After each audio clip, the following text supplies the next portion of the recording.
नमस्ते दोस्तों, स्वागत है आपका हमारे चैनल पर। आज मैं आपके लिए एक ऐसी कहानी लेकर आया हूँ जो आपको दिल को छू लेगी और आपके सपनों को पंख देगी। ये कहानी एक ऐसे लड़के की है जिसने मुश्किलों भरे रास्ते पर चलते हुए भी हार नहीं मानी। तो चलिए बिना देरी किए शुरू करते हैं आज की इस प्रेरणादायक कहानी को, जिसका नाम है सपनों का पीछा। एक छोटे से गांव में रहता था एक राहुल नाम का लड़का। राहुल का परिवार बहुत गरीब था। उसके पिता छोटे से खेत में मजदूरी करते थे और माँ घर घर जाकर बर्तन साफ करती थी। राहुल का एक ही सपना था, वो एक बड़ा इंजीनियर बनना चाहता था। लेकिन गांव में ना तो अच्छी स्कूल थी और ना ही कोई ऐसा व्यक्ति जो उसे रास्ता दिखा सके। फिर भी राहुल के दिल में एक जुनून था। वो रात को मिट्टी के तेल के लैंप की रोशनी में पुरानी किताबें पढ़ता था। गांव वाले उसका मजाक उड़ाते थे, कहते थे, राहुल ये इंजीनियर बनने का सपना छोड़ दे, तू तो बस अपने बाप की तरह खेत में काम करेगा। लेकिन राहुल ने इन बातों को कभी दिल से नहीं लगाया। वो कहता था, अगर मैंने अपने सपनों को छोड़ दिया तो मेरी जिंदगी का मकसद ही क्या है। जब राहुल 10वीं कक्षा में था, उसने सुना कि शहर में एक स्कॉलरशिप एग्जाम होता है जिसके जरिए गरीब बच्चों को अच्छी पढ़ाई का मौका मिलता है। राहुल ने ठान लिया कि वो इस एग्जाम को पास करेगा। लेकिन समस्या ये थी, उसके पास ना तो कोचिंग के पैसे थे और न ही सही किताबें। फिर भी उसने हिम्मत नहीं हारी। उसने अपने स्कूल के पुराने शिक्षक शर्मा सर से मदद मांगी। शर्मा सर ने राहुल की लगन देखी और उसे अपनी पुरानी किताबें दे दी। राहुल दिन रात पढ़ाई में जुट गया। वो सुबह जल्दी उठकर खेत में अपने पिता की मदद करता, फिर स्कूल जाता और रात को देर तक पढ़ता। कई बार भूखे पेट सोना पड़ता था, लेकिन उसने कभी शिकायत नहीं की। उसकी माँ उसकी मेहनत देखकर कहती थी, बेटा तू मेरी उम्मीद है, तुझे देखकर लगता है कि मेरी जिंदगी का हर दुख सार्थक है। एग्जाम का दिन आया।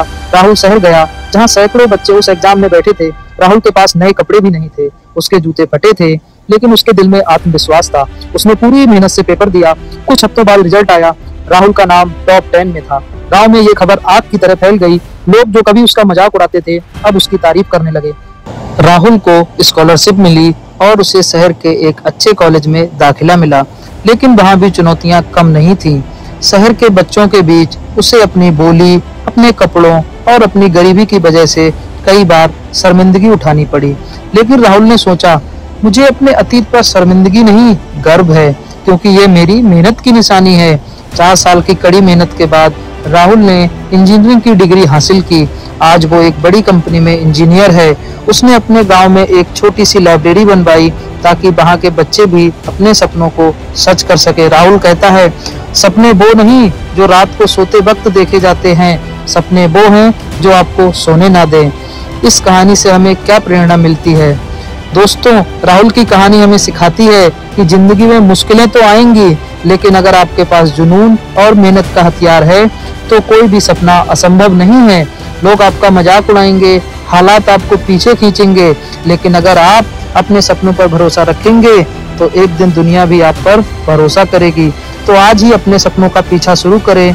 छोटा कदम हो या बड़ा, बस चलते रहें, क्योंकि राहुल की तरह आपकी मेहनत भी एक दिन रंग लाएगी।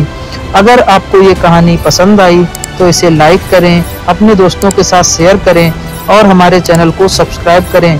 कमेंट में बताएं कि आप अपने सपनों के लिए क्या कर रहे हैं। हम अगली वीडियो में फिर मिलेंगे। तब तक के लिए रखिए हौसला बुलंद और सपनों का करिए पीछा।